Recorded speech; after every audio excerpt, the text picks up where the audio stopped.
अहराम मिस्र यानी कि द ग्रेट पिरामिड्स के पीछे क्या राज छुपे हैं? क्या वाकई कदीम इंसानों ने इन्हें बनाया था या किसी और मखलूक की तख्लीक है? इस बात का पता लगाने के लिए एक रात जब साइंटिस्ट ने सोचा कि इस पिरामिड्स के ऊपर एंटीनास लगाकर देखा जाए कि कोई सिग्नल या स्पेस या एलियंस का इस पिरामिड से ताल्लुक तो नहीं है। इस आइडिया को जब हकीकत का रूप दिया गया तो ठीक शाम होने के बाद साइंटिस्ट ने पिरामिड्स पर एंटीनास लगाकर छोड़ दिए। जब अगली सुबह इन्हें एंटीनास को चेक किया गया तो इनकी डायरेक्शन टोटली अपोजिट थी। मुसलसल 3 रातों तक यही सिलसिला देखा गया। इसके पीछे क्या मिस्ट्री है, इस वीडियो में हम बात करेंगे इसी टॉपिक पर।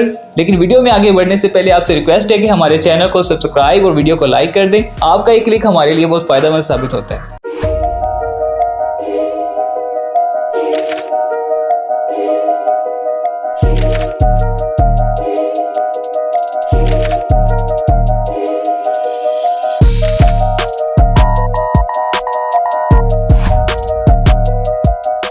दोस्तों, इस बात में कोई शक नहीं कि आज तक जमीन के ऊपर कोई भी ऐसी चीज सरवाइव नहीं कर पाई जिसे इंसानों ने बनाया हो। यहाँ तक कि पहाड़ भी कई सदियों बाद अपनी असली हालत में नहीं रहते। अगर हम सिर्फ बुर्ज खलीफा की बात करें तो इसकी एक्सपेक्टेड लाइफ भी सिर्फ 100 साल है, मगर 5000 साल पहले इंसानों ने एक ऐसा अजूबा बना डाला जिसे आज तक इतने हजार साल गुजरने के बाद भी एक आंच तक न आई और वो अपनी असल हालत में खड़ा है। द ग्रेट पिरामिड जिसे इस वक्त तामीर किया गया जब ना तो इंसान के पास क्रेन्स थी और ना ही व्हील्स। ये सिर्फ एक अजूबा नहीं था, इस जैसे 118 पिरामिड्स इसी एरिया के आसपास मौजूद हैं। इन पिरामिड्स के बारे में एक इंटरेस्टिंग बात यह भी है कि जो कोई भी इस पर रिसर्च करता है कुछ दिनों या हफ्तों बाद इसकी नागहानी मौत वाक़ई हो जाती है। दोस्तों, इतने हजार सालों में कई आंधी तूफान आए, सूरज की तपती धूप और खौफनाक ज़लज़ले भी। ये सब इन पिरामिड्स के सिर्फ एक पत्थर को भी हिला ना सके। आखिर कैसे इंसानों ने बगैर मशीनरी इतने बुलंदो बाला और मजबूत अजूबे बना डाले? कहा जाता है कि इन पिरामिड्स को इस वक्त के दौर के बादशाह यानी फिरौन ने बनाया था। इसका मकसद इन्हें एक मकबरे के तौर पर बनाना था ताकि बादशाह और उसके खानदान को यहाँ दफनाया जाए। फिरौन और उसकी कौम आफ्टर लाइफ यानी कि मौत के बाद की जिंदगी पर यकीन रखते थे,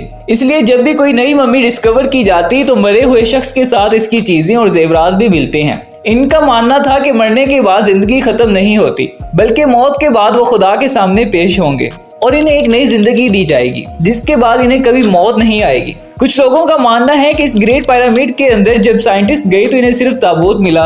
माना जाता है कि यह ताबूत इसी फिरौन का है क्योंकि फिरौन इस वक्त का बादशाह था और सबसे बड़ा pyramid the great pyramid of Giza इसका मकबरा भी था। अगर हम इन पिरामिड्स की तामीर की बात करें तो ये इमारतें बगैर किसी जदीद टेक्नोलॉजी के बनाई गई जो उस वक्त के लोगों की जहानत और मेहनत की मिसाल है। कदीम मिस्रियों ने पिरामिड्स के मकामात का बड़ी एहतियात से इंतखाब किया जो अक्सर नील के मगरबी किनारे पर होते थे, जो मरने वालों की सरजमीन की अलामत था। मिस्रियों ने पिरामिड्स का डिजाइन बनाया जो अक्सर मैथमेटिक्स कैलकुलेशंस का इस्तेमाल करते हुए बनाई जाती ताकि हमवारी और आसमानी इज्साम के साथ सीधा हो सके। हजारों मजदूरों ने मिलकर पिरामिड्स की तामीर की।